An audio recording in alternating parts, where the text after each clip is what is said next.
Now, part of the government's efforts to ease lockdown restrictions here depends heavily on testing for coronavirus and tracking and tracing any potential carrier.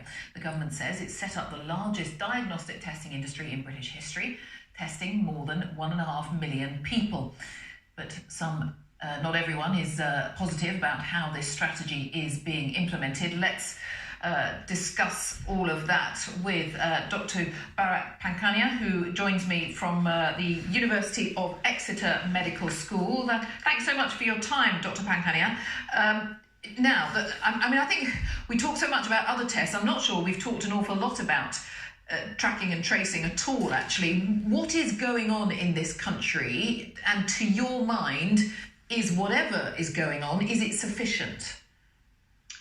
So the fundamentals of controlling an outbreak is to know how it is performing. And for us to know how it is performing, we've got to test. And we've got to test extensively. Therefore, we get a precision, an idea about who is infected and who needs to be pulled out of circulation as soon as we know that they are infected. And then we also pull out at the same time the contacts of that case and pull them out as well and keep them out. And that is fundamental, the bread and butter of infection control, outbreak management. We are not succeeding because on the one hand, we've built up capacity to test, and albeit at a central level. Therefore, at a local level, the GPs, etc., don't know the test results. And more, to make it worse, is we haven't got the contact tracing that should kick in at the same time, simultaneously, to pull out all the contacts. So we could do better, we must do better, this is urgent. So it's not too late to try to rapidly increase the system now. It would still bring some benefit if that was done, in your opinion. It has to be done because we've got no other alternative. We went into shutdown for a reason. We wanted to reduce a surge of number of cases going to the hospital, and at the same time do our homework and build up the armamentum of doing contact tracing and testing simultaneously when we lift the shutdown. So if you lift the shutdown before you're ready to do the test and contact tracing, we will fail again. So lockdown is being eased too early then, by your definition?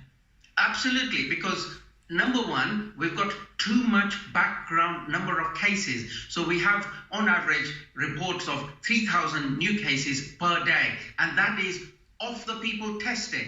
So amplify that and maybe double it.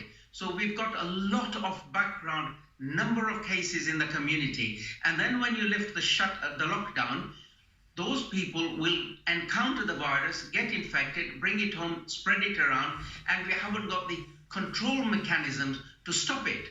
So, of course, our lockdown lifting is premature because we're not ready.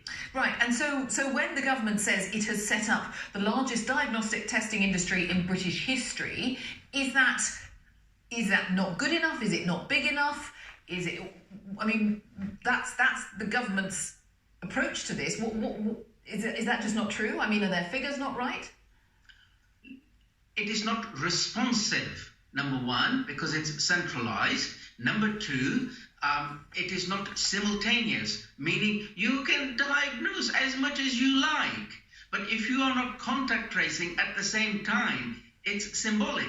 So we need contact tracing and diagnostic at the same time, and I plead with the government that it ought to be locally run as well, because this centralized approach is bypassing local experts who know the lie of the land. The GPs, the environmental health officers, the public health consultants, the genitourinary medicine specialists, we all know how to contact trace. We're experts at this. We do this every day. And going forward 6, 9, 10, 12, 1 year ahead, it will have to be done locally. So why are you not starting off locally from the beginning? And are there other countries that we could have looked at earlier on and said, that's where it's working, we should be doing what they're doing? Absolutely, absolutely. If you look at the South Koreans, they have done a marvelous job. And just look at the graph you look at the graph and you feel, my goodness me, why didn't the UK do this? So the South Koreans have done a marvelous job of testing, contact tracing, use of applications and other things. And then nearer home, Germany has done a marvelous job as well. I mean, just look at the figures for Germany compared to our UK ones. This is concerning. We need to copy others rather than reinvent the UK wheel when other people have already done it so well. I mean, that's so interesting, though, because when you give the South Korea example, there will be people listening to you saying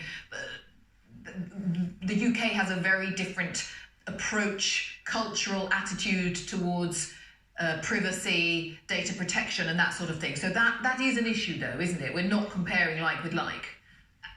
I smile and I look at you and I say, yes, but no, but yes. Because that's why I didn't use the China example, because only China can do what China can do, whereas South Korea is a little bit more relaxed. But at the same time, we have got an emergency. This is dire. This is really important. So whilst you may not be able to be as draconian as the South Koreans, what about the Germans? That is a similar culture to us, and they've done a marvelous job. A bit of Germany and a bit of emphasis from South Korea, we would be in a different place. Fascinating to hear your perspective. Thank you so much. I predict we will be speaking again, but for now, thank you very much indeed. Enjoy your weekend. Dr. Bharat Pankhania, Senior Clinical Lecturer at the University of Exeter Medical School. Thank you.